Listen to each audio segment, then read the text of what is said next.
Hi there, I'm Keaton, and in this video I'm going to be showing you a cool technique for factoring some nasty looking trinomials. Recently I was working through factoring some tedious trinomial problems, and I decided that in an effort to save time, I'd look on Google for some tips to speed things up. I quickly came across an awesome YouTube video that explained a new technique I had never seen before.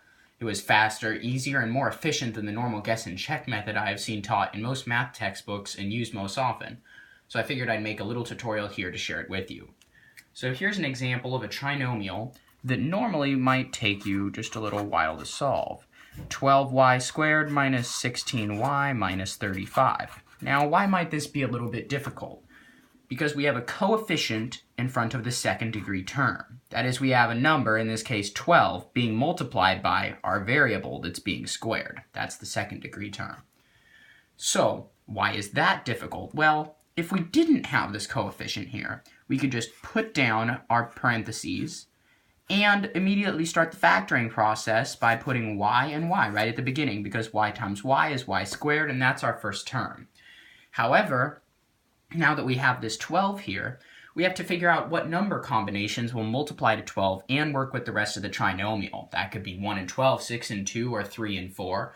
And if there were a negative sign in front of that 12, then we'd also have to deal with positive and negative symbols. The point is, having a coefficient here makes your factoring process more of a hassle. So what if we could just get rid of that coefficient, at least while we solve the problem? Well, that's exactly what this method I found on YouTube does. It essentially removes that coefficient for the solving process and then adds it back in, so to speak, at the end in a few easy steps. So let's get started and I'll show you how this works. So the first thing you're going to do, and it is called the slide method, by the way. The first thing you're going to do is slide this coefficient in the first term, 12, to negative 35. What I mean by that is, as I'll show you in this next step right down below, you're going to simply remove 12 from this first term, so you'll have y squared, and then the middle term stays the same, negative 16y, and then now it's 12 times negative 35. That's going to be negative 420 right here. And I do want to note, as you've probably already realized, this is not really legal algebra. You can't just slide your numbers around however you want, normally. However, in this case, this is going to work because in a few following steps, we're going to do the math that's necessary to fix what we're doing here, so to speak. So the next step now is to simply do the factoring. And that will be a lot easier now that we don't have our coefficient in front of the second degree term. So we can put y and y right down here. And now we just have to figure out what numbers multiply to 420 and add to negative 16.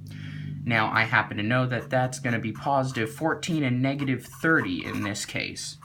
One handy note I wanted to add, though, is that if you're looking for the factor pairs of negative 420, for example, if you're looking for the factor pairs of the last term in your trinomial, one quick way to do that is to get on Google and type in factors of and then your number. And by the second or third result, you're going to have a page that is just all the factor pairs of the number you're looking for. You can quickly look through them, and whichever ones will add up to 16 in some way, or your second term anyways, then that's perfect. And that's the two terms that you're going to use. In this case, it's going to be positive 14 and negative 30. That's just a handy tip that I use a lot, and it can really speed up your process because, let's face it, computers are a lot better at doing basic calculations than we are. They're much faster at it, and that way we can spend our time doing more important things and learning more important mathematical principles than just practicing the calculating over and over again. So, down to the next step. What we're going to do now is we're going to divide the last term of each factor by the number that we slid right at the beginning. In that case, that's going to be 12. So that's what that looks like right there. And then in the next step, I'll write down below here, we're just going to simplify those two fractions.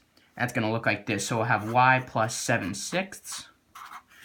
And then we're going to have y minus 5 over 2. Like I said, we just simplified these fractions. Now, one more weird thing.